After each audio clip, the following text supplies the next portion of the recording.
Buenos días, profesor y compañeros. El día de hoy, hablaremos sobre el tema de la reestructuración financiera.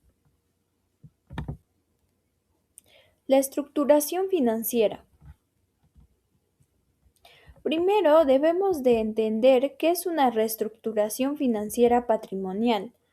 Pues se trata de un proceso mediante el cual una empresa reorganiza completamente sus deudas y su patrimonio cuando atraviesa una crisis financiera grave. No estamos hablando de una empresa que solo tiene un pequeño problema de liquidez. La reestructuración se aplica cuando la empresa ya no puede cumplir con el pago de sus obligaciones porque el dinero que genera con sus operaciones es insuficiente. Su principal objetivo es evitar que la empresa quiebre y permitir que continúe operando. En finanzas, esto se conoce como el principio de empresa en marcha o going concern, que significa mantener viva la organización para que siga produciendo, vendiendo y generando empleo. En pocas palabras, se puede decir que la reestructuración financiera busca salvar a la empresa antes que desaparezca.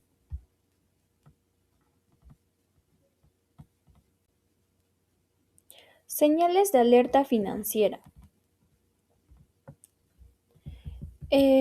La primera causa, pues para identificar esto, es el colapso del flujo de caja operativo. Esto significa que la empresa vende, pero el dinero que recibe ya no alcanza para cubrir gastos y pagar sus deudas.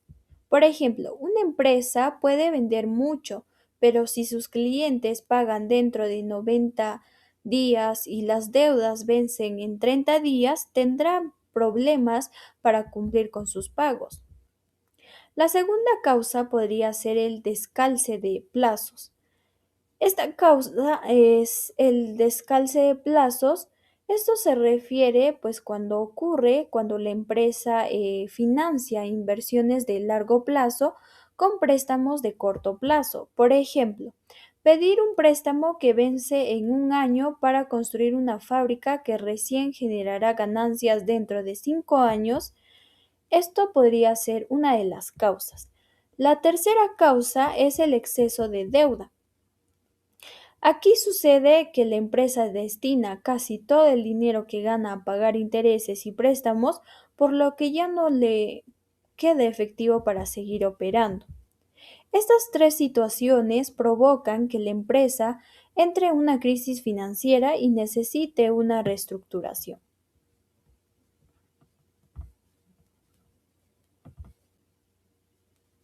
Diferencia técnica. Muchas personas creen que refinanciar y reestructurar significan lo mismo, pero en realidad son procesos muy diferentes, porque el refinanciamiento se refiere a una solución temporal. Consiste en renegociar un préstamo específico con un banco para obtener un plazo mayor, una tasa de interés menor o un periodo de gracia. Por ejemplo, es como cuando una persona renegocia únicamente el crédito de su automóvil. Y la reestructuración financiera, en cambio, es cuando no se negocia una sola deuda, sino todas las obligaciones que tiene la empresa, como con bancos, proveedores, trabajadores y también con el Estado. Incluso puede ocurrir que parte de la deuda se reduzca o que algunos acreedores se conviertan en accionistas de la empresa. Entonces, el refinanciamiento corrige un problema puntual, mientras que la reestructuración cambia completamente la estructura financiera de la empresa también lo hará.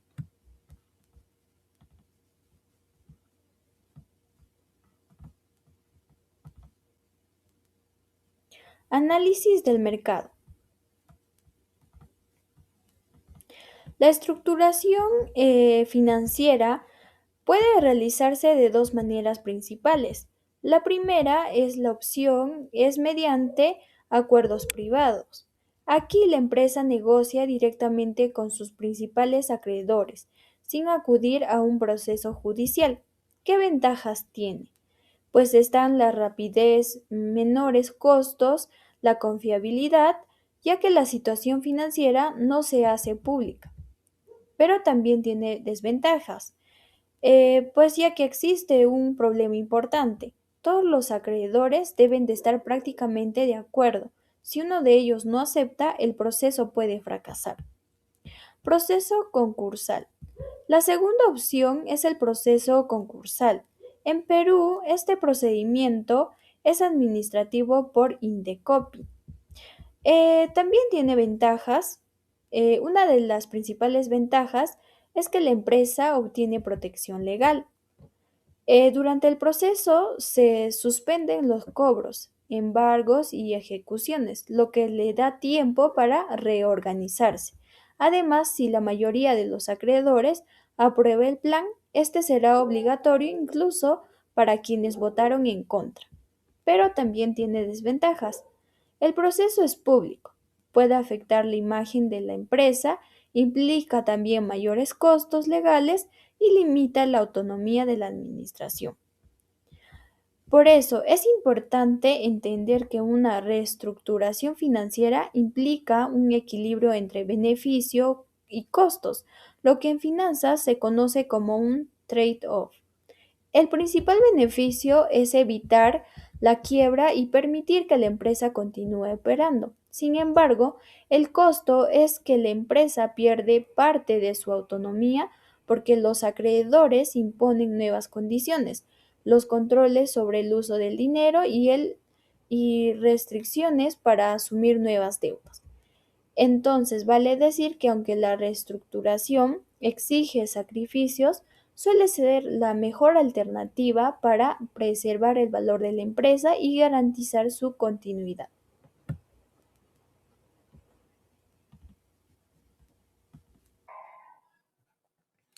Continuando con la exposición, abarcamos lo que es el punto 5, que es el rol de los acreedores y el comité de bancos. ¿Quiénes son los acreedores? Los acreedores son todas aquellas personas, empresas o instituciones que tienen el derecho legal de cobrar una obligación económica de una empresa. Cuando una organización atraviesa dificultades financieras, estos actores desempeñan un papel fundamental, ya que cualquier plan de reestructuración dependerá de su aprobación y cooperación. El objetivo principal es que los acreedores no es necesariamente llevar a la empresa a la quiebra, sino recuperar la mayor cantidad posible de dinero prestado. En muchos casos, mantener a la empresa operando resulta más beneficioso que liquidarla, ya que una empresa en funcionamiento tiene mayores posibilidades de generar recursos para pagar sus deudas. Principales tipos de acreedores: bancos y entidades financieras. Son generalmente los acreedores más importantes, pues otorgan préstamo de inversión, créditos de capital de trabajo, líneas de crédito, leasing financiero, así como cartas de fianza. Normalmente poseen garantías reales como hipotecas o prendas sobre el activo. Como segundo, proveedores. Son empresas que venden materias primas, mercadería, maquinarias e insumos y generalmente conceden el crédito a 30, 60 o 90 días. Si la empresa deja de pagar, los proveedores pueden suspender el abastecimiento afectando directamente la producción.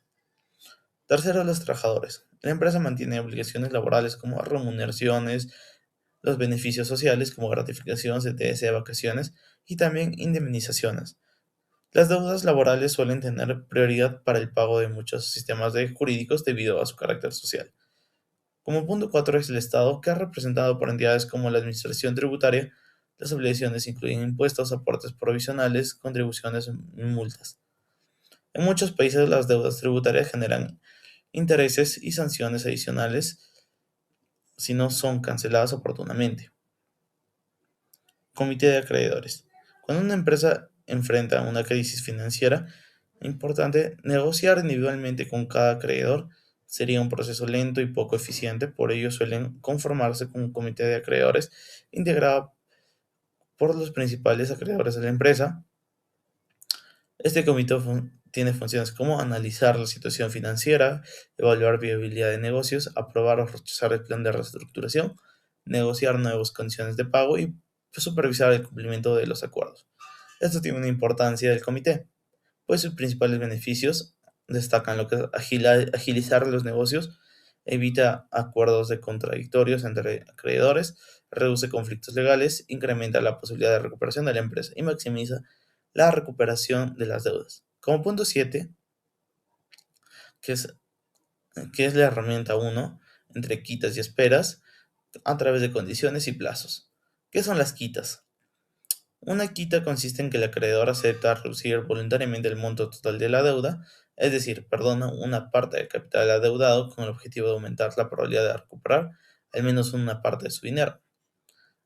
Esta práctica es frecuente cuando el acreedor considera que la empresa difícilmente podrá pagar la totalidad de su obligación. Ejemplo de una quita. Si tenemos que una empresa debe 1 millón de soles y después de la negociación los acreedores aceptan una quita de 30%, la deuda se reduce a 700.000 y la empresa disminuye significativamente su carga financiera y mejora su capacidad de pago. ¿Qué son las esperas? Las esperas consisten en ampliar el plazo originalmente pactado para cancelar la deuda. También puede incluir lo que es una reducción temporal de cuotas, periodos de gracia y reprogramación de vencimientos. El objetivo es aliviar la presión financiera a corto plazo. Tiene un periodo de gracia que durante este periodo la empresa puede no pagar capital, pagar únicamente intereses o incluso suspender temporalmente ambos pagos según el acuerdo.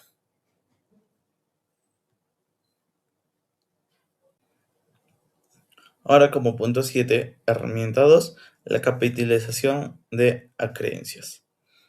¿Qué es la capitalización de creencias? También conocida como Bet for Kid SPAW, consiste en transformar una deuda en participación accionaria. En lugar de exigir un pago del préstamo, el acreedor acepta convertirse en accionista de la empresa. Así, la obligación financiera desaparece y el acreedor pasa a compartir los riesgos y beneficios del negocio. ¿Cómo funciona? Existe una deuda pendiente, se negocia con el acreedor y la deuda se convierte en acciones. Y el acreedor deja de ser únicamente prestamista y se convierte en socio. Eso tiene un impacto contable, pues una de las principales ventajas financieras es que, por ejemplo, antes el activo de 20 millones y un pasivo de 15 millones y un patrimonio de 5 millones, después de capitalizar una deuda de 5 millones, el activo sigue siendo 20, los pasivos disminuyen a 10 y el patrimonio aumenta a 5 millones. Como resultado es que disminuye el nivel de endeudamiento, mejora el patrimonio y mejora el índice de solvencia, y aumenta así la capacidad para acceder a nuevos créditos. Hay una dilución accionaria. El principal costo para los propietarios originales es la dilución del capital, pues al emitirse nuevas acciones disminuye el porcentaje de participación de los accionistas existentes. Algunos acreedores pueden obtener representaciones en el directorio y los fundamentos pueden perder parte del control de la empresa. Por ello, aunque fortalece financieramente a la organización, también modifica su estructura de propiedad y el gobierno corporativo. Sus ventajas es que reduce significativamente el endeudamiento, fortalece el patrimonio y mejora los índices financieros, disminuye el riesgo de insolvencia y alinea los intereses del acreedor con el éxito futuro de la empresa. Las desventajas es que hay una ilusión de los accionistas, posible pérdida de control empresarial, cambios de la administración y negocios complejos. Ahora, como herramienta 3, en el punto 8, la desinversión de los activos no estratégicos. ¿Qué es la desinversión? Consiste en vender bienes o unidades de negocio que no son esenciales para la actividad principal de la empresa. El objeto es obtener liquidez inmediata para reducir deudas, fortalecer la situación financiera. No implica vender los activos más productivos, sino aquellos que generan poco valor o permanecen subutilizados. Activos que pueden venderse. Entre los más comunes se encuentran oficinas innecesarias, terrenos sin utilizar, maquinaria obsoleta, vehículos en uso, inversiones financieras y filiales poco rentables. Ahora, el objetivo de la desinversión es que genera efectivo rápidamente, reduce el nivel de endeudamiento y concentra recursos que en el negocio principal, mejora la rentabilidad, simplifica la estructura empresarial. Sus ventajas es que incrementa la liquidez, reduce costos de mantenimiento de activos improductivos, disminuye la deuda, permite invertir en actividades más rentables, mejora los indicadores financieros y ello nos lleva a riesgos. Uno de ellos es que la venta de activos por debajo de su valor real debido a una urgencia y disminuye el capital productiva si se vende activos estratégicos. Posible reducción de crecimiento futuro y costos asociados a la venta y a reorganización. Eso es todo por mi parte. Muchas gracias. Cuando una empresa atraviesa una crisis financiera, la reestructuración se convierte en una estrategia para recuperar estabilidad y asegurar su futuro. La reestructuración financiera es un proceso para modificar la estructura financiera de la empresa. Su objetivo principal es mejorar la liquidez, reducir deudas y recuperar la capacidad económica. El proceso incluye análisis financiero, revisión de estados y flujo de caja. También implica negociación con acreedores para reestructurar términos de deuda. El plan de viabilidad financiera evalúa si la empresa puede recuperarse con medidas concretas. Incluye proyección financiera, reestructuración de deuda, control de costes y generación de nuevos ingresos. Una gráfica de recuperación muestra crecimiento progresivo tras aplicar el plan. La reestructuración conlleva costos financieros, legales y operativos que deben considerarse, pero también aporta mayor liquidez, reducción del endeudamiento y recuperación de confianza. Es útil comparar el estado de la empresa antes y después para visualizar mejoras. El acompañamiento operativo requiere seguimiento continuo y capacitación del personal. La comunicación interna y la mejora de procesos son claves durante la reestructuración. Los factores clave del éxito incluyen diagnóstico preciso, liderazgo, negociación efectiva y mejora continua. Al final, una reestructuración financiera exitosa construye una empresa más fuerte, eficiente y preparada para nuevos desafíos.